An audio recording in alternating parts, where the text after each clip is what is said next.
What's up, everyone? It's the God, Young Montu-Ra, and welcome to Montu-Ra, the podcast, where I talk about the good, the bad, and the downright dirty of music, business, and spirituality. What's up, my gods and goddesses? And we are back again, episode 14, full moon in Aquarius, weekly cosmic forecast. Man, we got so much to break down. Retrograde season is here in full effect. Birthday was just last week, and feeling the Leo vibes. Leo season is here, and we got this full moon happening tomorrow. Today is Monday, July 31st, and we're gonna have this full moon in Aquarius on August 1st. And the start time will be at 2:31 p.m. Eastern Time, 11:31 a.m. PST, 8:31 p.m. CEST time overseas, and UK time is going to be about 7:31 p.m. So this full moon, with this Aquarius energy opposing that Leo sun, I do think this is like a cosmic coupling that allows us to see the difference between satisfying ourselves, that Leo energy, and collaborating with others, that Aquarius energy. So that's going to help us to understand the relationship between teamwork and individuality. We know that we have a lot of different aspects that are happening with the retrograde season. We're getting ready. This Lion's Gate portal is opening up here. It's going to be super epic on August 8th. So I think I'm going to do a whole stream or a whole episode about that as well. So the community conscious of Aquarius full moon is going to remind us that we are part of something larger than ourselves, and that like acting on our own ideas and ideals will benefit everyone. So we're probably wondering where our invitation is, because it's always a party when the full moon is in Aquarius. So full moons, always spark an increase in activity and energy, and Aquarius is one of the most outgoing signs in the zodiac. So we're going to be more apt to like let our hair down a little bit if you have hair. If you don't, you might want to cut your hair off like me, right? But having a good time during this full moon, I do think is going to be very important for us. Obviously, this is that second super moon that we've been talking about, but we're going to be looking more deeper into our larger social circles. So what we do, what we do not do, do we fit in, don't we fit in, being accepted, being popular. Those are the different things that we're probably going to start to think about if we haven't already. But at the same time, it's like understanding that this being in opposition of this Leo sun is going to be something that we're going to try to find that balance that we talked about. But Leo season is a time for many things, right? We're thinking bolder, we're feeling more glittery in our life, but most importantly, it's a time for obviously going out, stepping into different roles, stepping into that main character, being the star of the show that I always talk about. But this is something that I do see being very important, taking place at the height of summertime, right?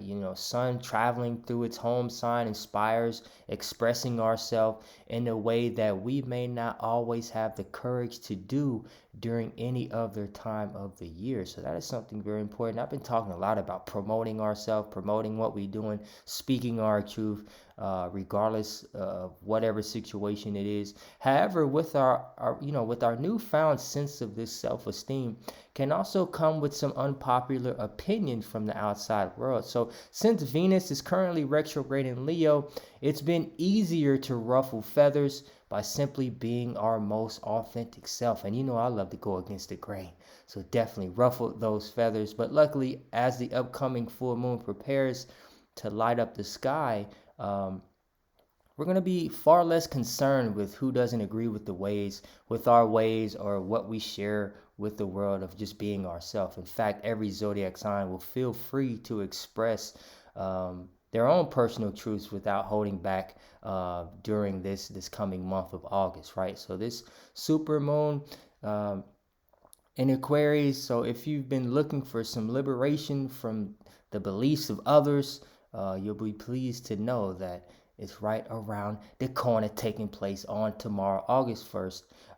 But we have to remember also, Aquarius is a fixed sign just like Leo. So, and we have to understand that Aquarius, that Saturn, when we think about old astrology, Saturn actually ruled Aquarius and newly Capricorn. So, primary concern is all about expressing our original thoughts, our ideas, despite how unpopular they may be.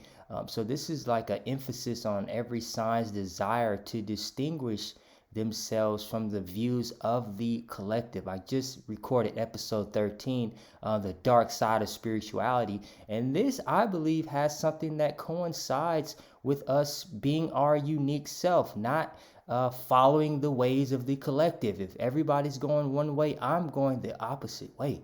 Is because I know that nobody has explored it. So we have to go into the parts of the unknown. And I do think a lot of us, starting with this super moon here, with the super full moon, I do think we're all going to tap into that rabbit hole that we've been talking about, this transition, this transformation, this rebirth of 2023, especially with Venus currently retrograde. Couldn't be a better time for us to remove any filters that have been diluted. Been diluted or diluting our truest and most authentic way of expressing ourselves. I can't even talk. Finally got some.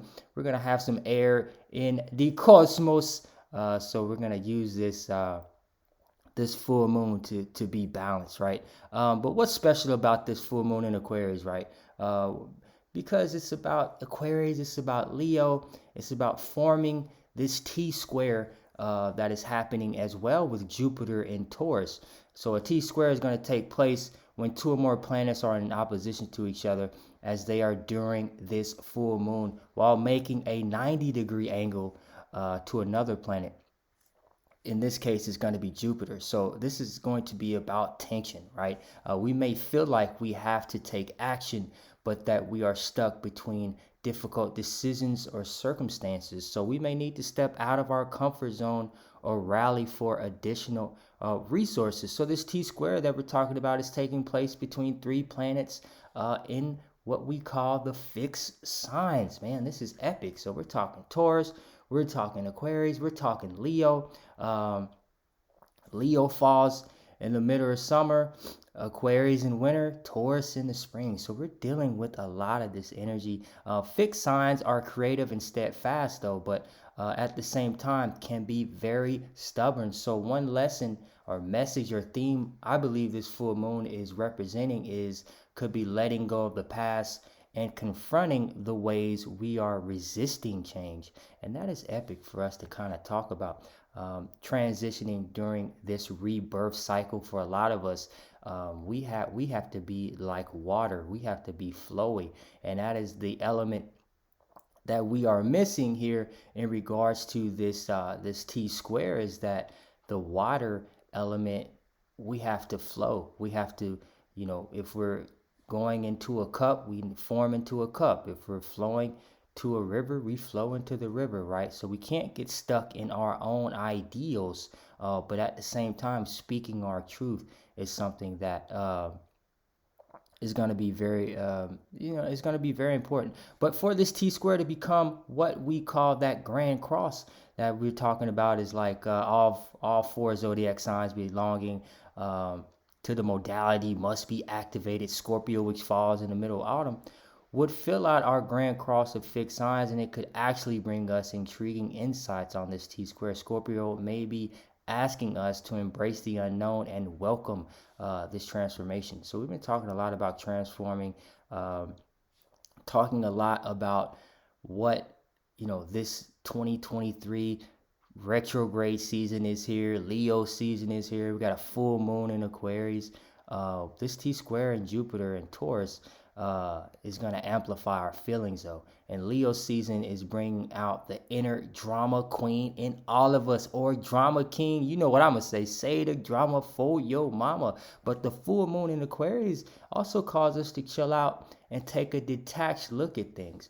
You know, the square with Jupiter could inspire an exaggeration in either direction with the over the top drama, or we're just vibing out and feeling kind of aloof with that Aquarius energy. But Jupiter is a planet of expansion nonetheless, but also exaggeration. The full moons are all about finding that balance that we continue to talk about. So there is always some like contradictory towards energy. You know, I'm always talking about both poles, but at the same time, trying to find that balance, calling us to stay like even keeled in the face of big emotions, exaggerated discussions, or a lot of drama for your mama, right? But the Leo sun is proud and intensely individual, not content with only being one of the team, not being content with being part of the team, being content with being the team, while also individualistically, it's like, is that even a word? I think I'd be making up words. I appreciate everybody for tapping in. Don't look it up on the Webster's Dictionary. But this Aquarius moon is going to value that independence and the team, right? So we want to, it's like when we're saying we're the star of the show with the Leo sun, and I'm not just talking about Leos, I'm talking about everybody right now. Everybody is feeling great in the sense of being able to just want to express who they are, feeling proud of who they are. So this isn't just about Leos. Remember, we are all the signs, we are the zodiac, we are all the constellations, and I have to keep saying that and repeating that. But this Aquarius full moon is going to, kind of give us that value of independence as well as the team. We all want to be part of a team, but we also want to be doing our part to help the team, right? So community is going to be something very important, like having that team spirit, having that group spirit, especially with the sun in Leo and in opposition of this full moon in Aquarius. This can like illuminate some conflict as well. So when a full moon occurs, we know that this is like a proclamation and outpours us to be that raw and unapologetic, person, right? Speaking that truth. But it also brings light to our feelings, our attitudes, or circumstances that maybe have been buried or overlooked. So really like basically reawakening the need for others or to answer our own humanitarian impulses. So this is something that's very important as we continue to go through this journey, especially this year. So some aspects occurring like that are going to occur on tomorrow with this full moon may have a little power and longevity. Mars forms a trine with Jupiter, and our confidence and faith. We talked a lot about Mars being in Virgo and Jupiter in Taurus. So our confidence, our faith, our enthusiasm should soar, I believe. And our desire for freedom is just as strong. So we might be more decisive and enterprising under this influence. It's a great time to think up an exciting new plan or challenge.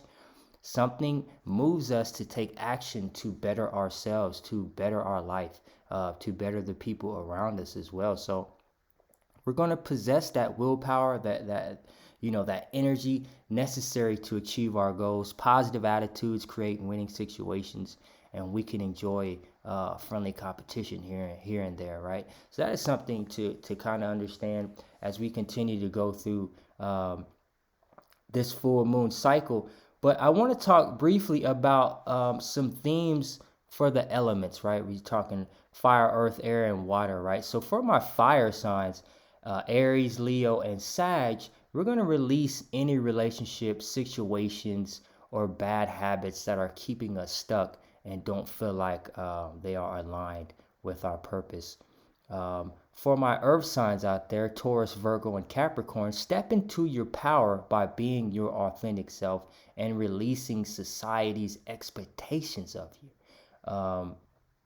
For my water signs, Cancer, Scorpio, and Pisces, I'm going to go air. My air signs, reflect on how you can use your unique gifts to serve the collective good. So for my air signs, Gemini, Libra, and Aquarius, we're going to do a lot of reflecting on our gifts and things like that. And last, for my water signs, Cancer, Scorpio, and Pisces, we are reminded that we evolve when we step outside the box and gain a new perspective.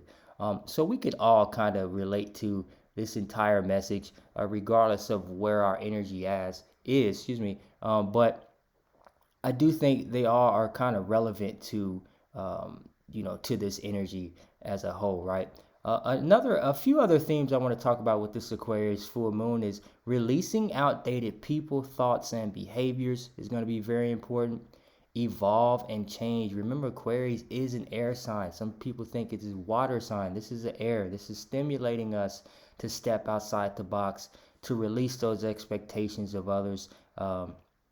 Like we talked about, stepping into our authentic self, rising up as a collective consciousness. I've been saying this a lot. This is the year of the spiritual awakening.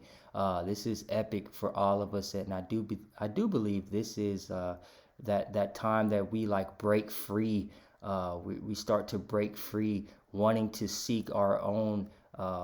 Wanting to seek our own truth, but also wanting to speak it and making our own rules and welcoming our own uniqueness. And I talked a lot about this realm here. Here is about everybody being the same, wearing the same clothes and everybody sounding the same and looking the same and all that type of stuff. Now it's about us being independent, loving people for being different, right? That is going to be very important. And also seeing things from a different perspective is going to be a theme, I believe, with this full moon. We are restructuring society during this year, and this is it, man. I can't even say that enough. But also, we are going to reconsider what is normal, and I think we've been going through that as well already. Keeping an open mind and living authentically. I do believe this is that full moon that is actually breaking us free from a lot of the things that we have been holding on to for maybe several years or maybe even several decades. Talked a lot about we're going to be getting a lot of these different downloads throughout this year from our dreams, through other people, through a podcast. Hopefully you listen to Montu-Ra, the podcast. But from just people and individuals and different things that just might happen from different synchronicities that we've been seeing, different numbers. There are going to be a lot of us, diving deep even more during this year. So that is something that I feel like we all can kind of benefit from as well. But lastly, I want to talk about kind of the full moon activities. This kind of goes without saying. We've talked about this pretty much every full moon, but we're tapping into trusting our intuition, writing a list of everything that we love about ourselves, practicing some breath work is something that I do see being important. Meditating under this full moonlight could be something that we could do. Also, having heartfelt conversations with the people that we love. I think could be very important as well. And finding our local community, or tapping into some type of family or team or something like that. I do think that could be very important. And letting go of relationships that no longer serve us is always going to be, we're always going to talk about letting go with full moons as well. So that is something that I do think is another activity we could do during this full moon energy. But I will say to expect an open mind, being progressive and innovative are going to be very important during this full moon. I appreciate everybody again for tapping in. I'm going to keep doing these daggone episodes. More coming soon. That is the full moon in Aquarius. Again, the time is going to be Tuesday, August 1st at 2:31 p.m. Eastern Standard Time, 11:31 a.m. Pacific, 8:31 p.m. if you're out here in Europe, CST time, and 7:31 p.m. in the UK. It's the God Young Montu-Ra, and I will see you in the next one. Peace.